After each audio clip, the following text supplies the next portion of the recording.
The Great Pretender 2. Elder Chorus Commentary. They both got blood on their hands.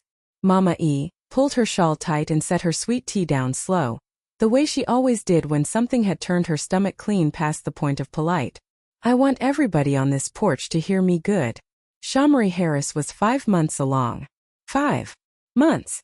That Chili was carrying new life, and somebody or somebodies decided that neither one of them deserved to see another sunrise.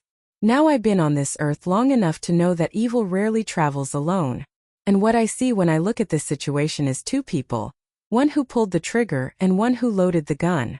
Mama Greer didn't even let her finish. Chili, stop being diplomatic about it. Derek Mack is a dog. A low-down, tail-tucking, porch-hiding, front-pew-sitting at the funeral dog. You gon' sit up there and grin in them engagement photos, teeth all out, smiling harder than everybody in the picture. And the whole time you got Chelsea Dawkins on the side? And then that heifer got the nerve to walk into that funeral home, sob on Leah's shoulder, claim to be Shamara's Facebook bestie, and steal the brooch right off that dead girl's lapel? The brooch Derek's own grandmother pinned on her. Both of them need Jesus and a cell block. Auntie May slapped her knee so hard her reading glasses slid clean off her nose. Wait. She stole the brooch? Off the corpse. Off a pregnant corpse. Lord have mercy, that is a special kind of trifling that I don't even have a category for yet. And then, her little fast-tail girlfriends show up to the funeral posing with Shamara's body for pictures. Taking photos. At a funeral. With somebody's dead child.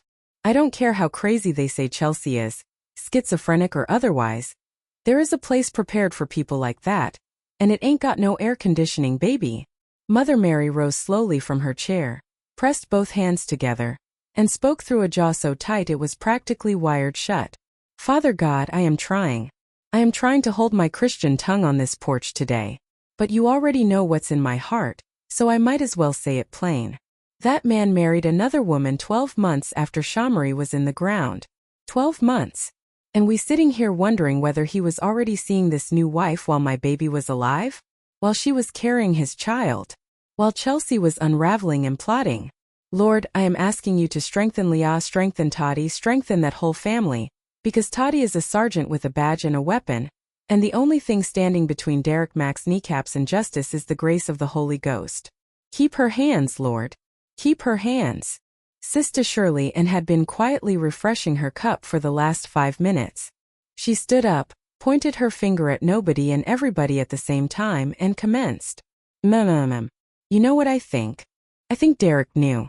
I think he knew exactly what Chelsea was capable of, and when Shamari turned up dead, he zipped his lips, packed his conscience in a suitcase, and married the next woman before Shamara's side of the closet even got cleaned out. And Chelsea living in his basement? In the basement full of the baby furniture. The furniture they bought together for the child he helped make and then did nothing to protect. That is not crazy. That is calculated. Crazy don't plan that good. Crazy don't steal brooches and organize funeral photo ops. She pointed her cup toward the heavens. Both of them are guilty as the day is long. And Toddy needs to quit playing and let her sergeant's badge do what God put it there to do. Because cirrhosis gon' get Derek before justice does, and Chelsea gon' be somewhere down in that basement scheming her next move. And the only people truly grieving are Shamara's people. Her mama. Her daddy. Leah. And Toddy, God bless her, who joined the entire police force just to find out who took her sister. She sat back down and smoothed her housecoat. Now, somebody pass me the lemonade because this story got me too riled up for what I currently got in this cup. Mama E looked down the porch at all of them and said it soft and final. Shamari Harris deserved her wedding day. She deserved to hold that baby. She deserved a man who was worth the love she gave him. She got none of that.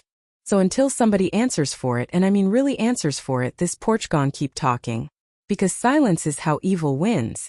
And we ain't silent women. The elder chorus, Mama E, Mama Greer, Auntie May, Mother Mary and Sister Shirley Ann, rocking on the porch of truth, where every secret eventually finds its way to the light. EmmaParaLeeInc. Marie 68 Publishing. Where the streets tell their own truth. SamCookFan68@gmail.com. KennedyLovesSam@yahoo.com. Derek Mack and his fiancée, Shamari Harris, have finally set a wedding date, They have recently located from Churra, South Carolina to Greer, where Derek has accepted a position as vice principal of Greer Middle School. Months prior to their wedding, they get the blissful news that they are expecting their first child to the world. They are elated, yet behind closed doors, Derek is not the dedicated fiancé/father he pretends to be. He is a womanizer, and when Chelsea Dawkins, a former beauty pageant contestant turned history teacher also at Greer Middle School, however, behind her sweet southern charm, she is quite bitter. 3 years prior, Chelsea was 3 months pregnant with her now 3-year-old son. The father, Trent, left her at the altar. Chelsea is the only child of Tim and Regina Dawkins, two of the most prominent people in Churra. Chelsea has always been able to get whatever she wants, except when it comes to the men in her life. She is but a doormat, so her parents encourage her to take a job out of town, and they will take care of her son Cadence until she is settled in her new life. Soon after she begins teaching, she meets Derek, and soon an affair would develop. To her this was love, to him it was lust, and when you put the two together, it will cause Chelsea to realize that she will never get Derek, while Shamari and her unborn child are in the way.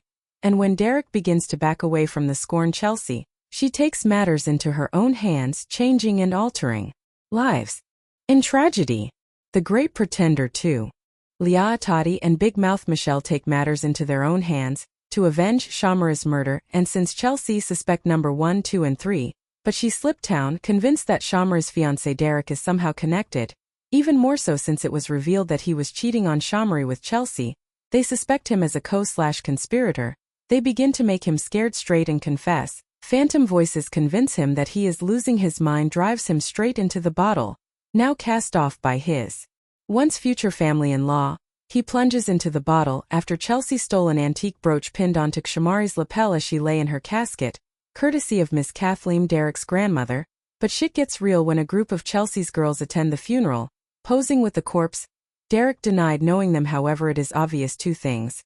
1. Derek was involved with Chelsea, and Chelsea was involved in Shamara's murder, taking a promising future from a young expectant mother. And 2. Derek knows something, and the ladies are hell-bent on getting answers out of him, because at the rate he is drinking, cirrhosis of the liver is gonna take him out. But not before Chelsea returns to town and takes up residence in the basement of Derek's house, which is the one area he dare not enter, as all the furniture he and Shamari purchased in anticipation of the birth of their child, with Shamara's family against him, and Chelsea, unbeknownst to Derek, will soon have him little more than a Skid Row bum.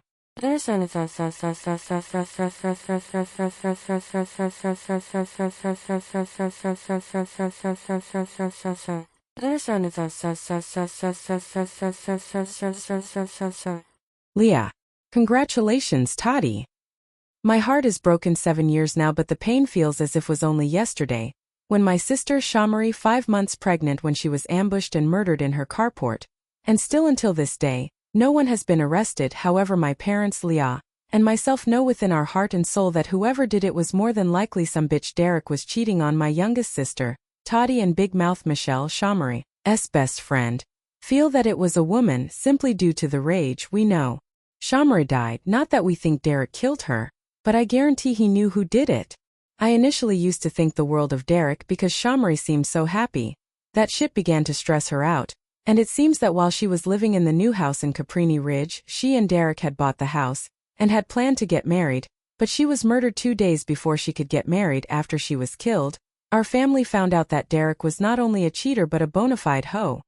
He even supposedly had another baby on the way with a side chick, but she had the abortion. 2 weeks later, old girl found out Shamari was pregnant and was posting pics on Facebook, Shamari and Derek alone. Then with their parents and siblings on each side, Derek looked ecstatic. He was smiling harder than everyone in the damn picture. But the main thing that pissed me off is the fact there was one particular woman, Chelsea.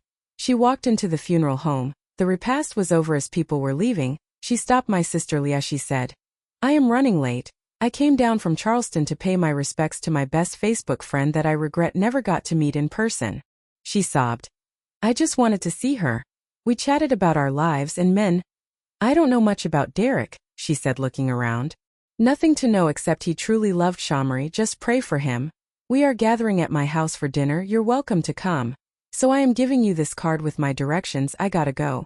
But I think Shamari will be in the parlor for at least another hour, so it's fine for you to view her," I said. Now I regret the fact we actually believed she was Shamara's friend because she had made a lot of friends on Facebook. No. She was Derek's friend with benefits. She even stole the antique brooch Derek's grandmother gave for burial. Yet she fooled us. But enough about that. My baby sister Toddy is getting married.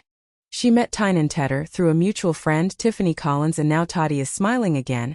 She went to join the police force, and only 2 years later she made sergeant, and she and Tynan relocated to Camden, South Carolina, where Tynan manages Carolina Asphalt and Construction. My parents are glad that Toddy loves her job. It doesn't take a degree, but it does take a street degree, meaning Toddy chose her career in law enforcement is solely to find who killed our sister. And if it was Chelsea, who has been on the run since the police were looking at her background, come to find out she was mentally ill, more or less schizophrenic. But she is truly gonna lose her shit if she finds out Derek married another woman a year after Shamari was murdered. Makes me wonder how long and if he was seeing his new wife when he was playing house with my sister. I have developed a hate for him like I never have before. But today is the day my oldest sister, Leah, my mom, Tynan's mom, his grandma and sisters, are with her at Elite Bridal Boutique. Big Mouth Michelle had to work but promised she would be here before she tries on her second dress. And she arrived just as Toddy was twirling around, but decided to try on another dress. Toddy had a $2,000 limit, but the beautiful classic, diamond and rusted gown was priced at $5,090. As she left to go change, we ladies discussed among ourselves about how beautiful she had looked in it. Big Mouth Michelle arrived and we told her about the dress, and it was then we decided to help Toddy get the dress she really wanted. She came back out in another princess-style dress that she didn't really like. Big Mouth Michelle had been trying to talk Nellen, the young effeminate salesman, down a bit, and it worked. Toddy was about to take off the boring dress when Big Mouth Michelle said, "Try on the first one again, Toddy." "Michelle, I know you were gonna be late. But okay." Toddy shook her head. She went and came back. Michelle said, "Girl, you need an off-white. Because your ass is beyond the white dress era." We all laughed. Nellen decided to play with words and throw hints to Toddy. "Toddy, would you like for me to have alterations? That way you can have it ready by the time of the wedding?" he asked. "No, I only tried it on again so my friend could see it. This one is gorgeous. Maybe we will renew our vows and I could get it." She smiled. Nellen said as if he had forgotten to tell her, "Oh yes, it comes in matching shoes and tiara." He played it cool. Toddy looked as if she really wanted the dress even more. "Wow. It is the most gorgeous thing I have ever seen. I only wish I could. Nellen, but Ty and I are buying a house. This $2,000 is all I have to spend." She sighed. "No, you don't only have $2,000 to spend. You got $2,000 to save, because your family pooled their money and paid in full," Nellen said in a cheerful voice. Toddy was speechless, and we left the dress shop ready to go to lunch. And as we walked inside of Pete's old school restaurant, who did we run into? Derek and his wife. He looked as if he had just seen a ghost.